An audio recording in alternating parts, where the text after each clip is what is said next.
যে বিষয়গুলো বলা হয়েছে সেগুলো উপর ভিত্তি করে আমাদের বিবেচনায় সবচেয়ে প্রাধান্য যেগুলো সেগুলো আর একবার আপনাদের সামনে তুলে ধরতে চাই। প্রথম হচ্ছে যে বিএনপির যে 31 দফা রাষ্ট্র মেরামতের রূপরেখা, যেটি আমরা আগে বলেছি প্রতিবেদন আছে, নির্বাচনী ইশতেহার এবং জুলাই সনদের উপর ভিত্তি করে একটি সমন্বিত কৌশল ও পথরেখা প্রণয়ন করতে হবে। আমরা এই বিষয়টির উপর বেশি গুরুত্ব দিচ্ছি এই কারণে যে এই তিনটি ডকুমেন্টই কিন্তু বিএনপির ওনারশিপ আছে, মালিকানা বোধ আছে, তারা স্বাক্ষর করেছেন, প্রকাশ করেছেন, এবং এই তিনটিকে বাস্তবায়ন করার জন্য একটা সমন্বিত কৌশলের প্রয়োজন বলে আমরা মনে করি। অন্যথায় সেটা বিক্ষিপ্তভাবে বিভিন্ন কার্যক্রম হতে পারে, কিন্তু বাস্তবে পরিপূর্ণ রূপায়ণ সম্ভব নাও হতে পারে। এবং এই সমন্বিত কৌশলে এবং পথরেখা অনুযায়ী বাস্তবায়নযোগ্য সকল কর্ম পরিকল্পনার মূল ধারায় আমরা জোরালোভাবে উল্লেখ করতে চাই।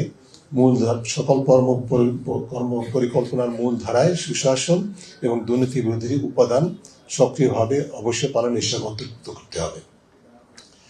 আমরা জোর দিয়ে বলতে চাই, মনে রাখতে হবে যে দুর্নীতির কার্যক্রম দৃশ্যমান নিয়ন্ত্রণ করতে না পারলে, প্রতিরোধ করতে না পারলে সরকারের অন্য কোনো অঙ্গীকার বা উদ্যোগ প্রকৃতপক্ষে বাস্তবায়ন করা সম্ভব হবে না। আমরা মনে করি দুর্নীতির নিয়ন্ত্রণ, প্রতিরোধ এবং সুশাসন প্রতিষ্ঠা হচ্ছে যে অন্য সকল যে অঙ্গীকারগুলো আছে সেগুলো বাস্তবায়নের পূর্ব শর্ত। দুর্নীতি বিরোধী অবস্থান এবং প্রতিশ্রুতির বাস্তবায়নে সরকারের বিশাল সুযোগ আছে এবং আছে সক্ষমতা, কিন্তু এর পাশাপাশি সুযোগ এবং সক্ষমতা আমরা জোরালোভাবে বলতে চাই। সরকারের বিশাল যে গণরায় আছে এবং সংসদে 2/3 বেশি আসন আছে এবং জাতীয় সমর্থন আছে। তার উপর ভিত্তি করে সরকার যেটা চায় সেটা অবশ্যই অঙ্গীকার বাস্তবায়ন করার মতো তাদের সক্ষমতা এবং সুযোগ সৃষ্টি হয়েছে।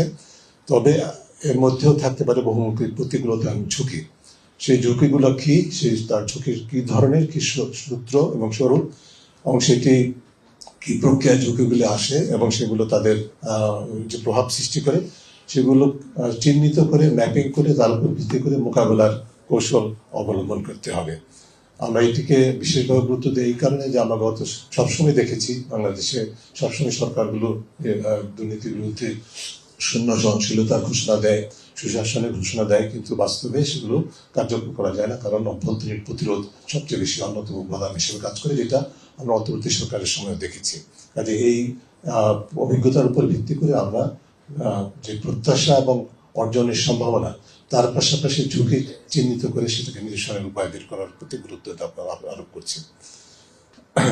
এই প্রসঙ্গে আরেকটি বিষয় বলতে চাই, সেটা হচ্ছে যে অন্তর্বর্তীকালীন সরকারের সময় প্রণীত যে সমস্ত অধ্যাদেশগুলো প্রায় 133 বা তারও বেশি হতে পারে অধ্যাদেশ পরিণত হয়েছে, সেগুলোর মধ্যে থেকে কোন যুক্তিতে কোনগুলো এবং কোন যুক্তিতে ত্রয়োদশ জাতীয় সংসদে উত্থাপন করা হবে বা হবে না, তার স্বচ্ছতার স্বার্থে স্বপ্রণোদিতভাবে প্রকাশ করতে হবে। যুক্তিগুলো কোন অধ্যাদেশগুলো সংসদে উত্থাপিত হচ্ছে, কোনগুলি হচ্ছে না, সেটা যুক্তি সহকারে জনসভাকে প্রকাশ করতে হবে।